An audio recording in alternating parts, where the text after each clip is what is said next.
내년 6.13 지방선거는 현직 단체장이 없는 이른바 무주공산 지자체가 광주와 전남 지역에 속속 드러나고 있습니다.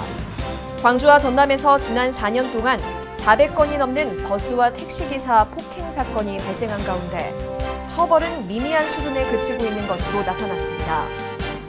추석을 앞두고 지역 어르신들을 위한 행복 나눔 공연과 식사를 대접하는 자리가 마련됐습니다.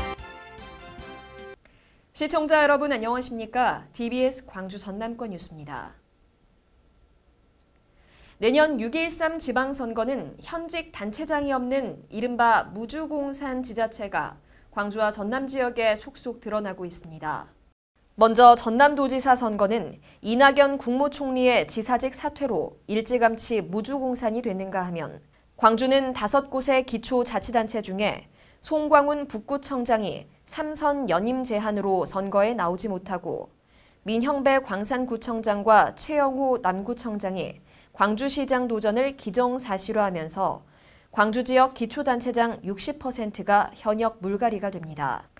전남은 22개 시군 가운데 박병종 고흥군수와 서기동 구례군수가 3선 연임 제한으로 선거에 나오지 못하고 각종 비리에 연루돼 옥살이를 하고 있는 단체장도 3명이나 돼 현역 프리미엄이 없는 선거가 치러집니다. 내년 선거가 전례 없이 무주공산으로 치러질 것으로 예상되면서 지역에서는 민주당과 국민의당의 공천장을 거머쥐기 위한 예선전이 물밑에서 치열하게 전개될 것으로 전망됩니다. 광주와 전남에서 지난 4년 동안 400건이 넘는 버스와 택시기사 폭행 사건이 발생한 가운데 처벌은 미미한 수준에 그치고 있는 것으로 나타났습니다. 더불어민주당 박남춘 국회의원이 경찰청으로부터 건네받은 자료에 따르면 지난 2013년부터 지난해까지 광주와 전남에서 475건의 버스와 택시기사 폭행 사건이 발생했지만 이 가운데 구속자는 3명에 불과해 솜방망이 처벌 수준에 그친 것으로 밝혀졌습니다. 특히 운행 중인 버스나 택시기사에 대한 폭행은 자칫 대형 교통사고로 이어질 수 있기 때문에 버스에 차단벽이 설치되는 등 보완책이 마련됐지만 여전히 폭행에 노출되고 있어 개선 대책이 필요한 실정입니다. 한편 지난 2007년부터 특정범죄 가중처벌법이 개정돼 운행 중인 버스와 택시기사를 폭행할 경우 5년 이하 징역이나 2천만 원 이하의 벌금에 처하도록 강화됐습니다. 추석을 앞두고 지역 어르신들을 위한 행복 나눔 공연과 식사를 대접하는 자리가 마련됐습니다. 광주 광산구 행복나루 노인복지관에서 열린 경로효친 잔치에는 오동식 대라 종합건설 대표를 비롯한 봉사단과 민형배 광산구청장, 지역 어르신 등 500여 명이 참석해 흐뭇한 한때를 보냈습니다.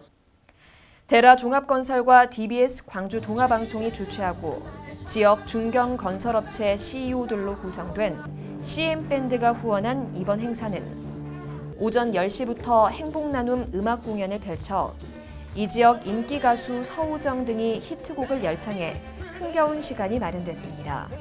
공연 행사에 이어 어르신들을 위해 평소보다 정성을 담은 따뜻한 밥과 고기, 그리고 떡과 과일 등의 특별식이 제공돼 훈훈한 정이 넘쳐났습니다. 한편 이번 경로효친 잔치를 주최한 대라 종합건설 오동식 대표는 평소 부모님이 생각나 어르신들을 자주 찾아뵙고 싶었지만 그렇지 못해 죄송한 마음이라면서 앞으로도 그늘지고 소외된 곳을 찾아가 작으나마 큰 위로를 드릴 수 있는 일에 앞장서겠다는 포부를 밝혔습니다. 시청해주신 여러분 고맙습니다.